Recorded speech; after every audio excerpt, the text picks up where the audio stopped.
nation's largest toy chain announced it is shutting 1 out of every 5 stores in the U.S. I'm a Toys R Us kid. Toys R Us is reportedly making plans to shut the doors on its U.S. operations. I don't want to grow up, 'cause baby is my dad. I couldn't be a Toys R Us kid. It was going out of business in March with some 700 stores shutting down. Once a Toys R Us kid, always a Toys R Us kid. I don't want to grow up. I'm a Toys R Us kid. If you're a 90s kid or even an early 2000s kid, there are certain sounds that instantly remind you how much you hate adult life and how much you wish that you could make time travel real. The PlayStation 2 startup sound, the "You've got mail" AOL sound, or maybe the iconic ring of the indestructible Nokia. But there's one sound that really makes me sick to my stomach with nostalgic depression, and that's the Toys R Us jingle. Toys R Us was a mythical place as a kid where you could go and have all your playtime dreams come true. That mythical land went extinct in 2017 when 1,400 Toys R Us stores closed their doors for good. So what went wrong? How did such an iconic brand, one that practically defined childhood dreams for millions, collapse so spectacularly? And more importantly, could it have been saved? To understand the downfall, we need to go back to 2006. That's when Bain Capital, KKR, and a couple other companies came together to use a leveraged buyout to take the company private. This move left Toys R Us saddled with enormous debt, just as online shopping was about to explode. At the same time, shifting consumer habits meant the company was increasingly dependent on holiday sales for survival. But the pressure didn't stop there. The competitive squeeze from retail giants like Amazon, Walmart, Target started dominating the toy industry. Toys R Us was once the go-to destination for toys because they had such a large selection. Now, they were seen as the expensive option. Walmart, for example, sold many of their toys at a loss just to attract shoppers and keep them from going elsewhere. Now, Toys R Us at the time was attempting a similar strategy, but they could only do it in select cases. And without a diverse product lineup like Walmart, it was simply not sustainable.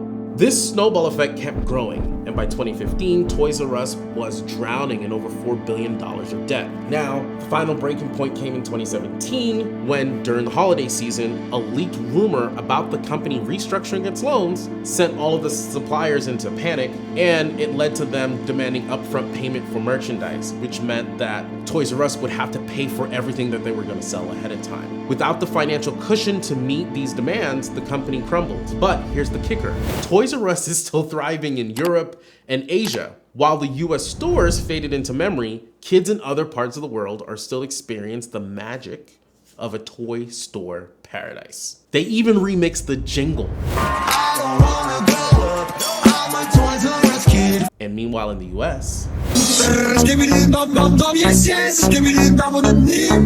reviving a brand in crisis isn't easy, but it's not impossible. If Toys R Us wanted to stay relevant, they needed to adopt a strategy that cut costs while maximizing engagement. And I think this is how they could have done it. The number one thing that I think they should have done was leverage YouTube Kids content. At the time, YouTube Kids was exploding. Toys R Us in 2016 spent over $100 million on marketing. Instead of traditional ads, they could have capitalized on YouTube's kids content at the time, which was growing by leaps and bounds. Imagine Toys R Us creating a channel for kids that featured epic moments with different toys that they sold in the store. Think like a Hot Wheels race on a 1-mile plastic track, or some type of massive Lego build. These types of videos are cheap to produce, but highly engaging, and they drive direct sales. The second thing I think Toys R Us should have done was create an experience. Retail today isn't just about selling products, it's about creating an experience.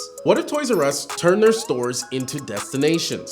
They could have launched a nationwide tour where the stars from their YouTube channel hosted live toy demonstrations at various locations. Apple TV did something similar with their Office Spaces pop-up, drawing massive crowds and fans of the show. Now, this might sound expensive, but many toy manufacturers would have jumped at the opportunity to sponsor in-store experiences because it would boost product visibility and sales. The third strategy I think they could have implemented was a killer loss leader. A loss leader is a product that you sell at a loss to get customers in the door, counting on the fact that they're gonna buy other things. Think Costco with their famous rotisserie chicken. They sell it at that cost because they know once you come inside the store, you're likely to buy more. Toys R Us could have used this same strategy. Imagine selling a hot in-demand toy like fidget spinners back in the day for just 50 cents. Parents would have no choice but to come into the store with their kids, and once inside, the chances of buying more toys would skyrocket. The ironic thing in all of this is that Toys R Us's slogan was, "You'll never outgrow us," but they failed to grow with their audience. They clung to outdated strategies while their competitors evolved. And in business, if you don't adapt, you don't survive. If you want to survive long term, you have to reinvent yourself, while staying true to the core values that made you great in the first place. This is not just a lesson for business, but it's also a lesson in life. I guess we could call this evolving with integrity. So what do you guys think? Could Toys R Us have been saved? And what other brands do you think are in need of a desperate, serious reinvention? Drop a comment below and let's talk about it.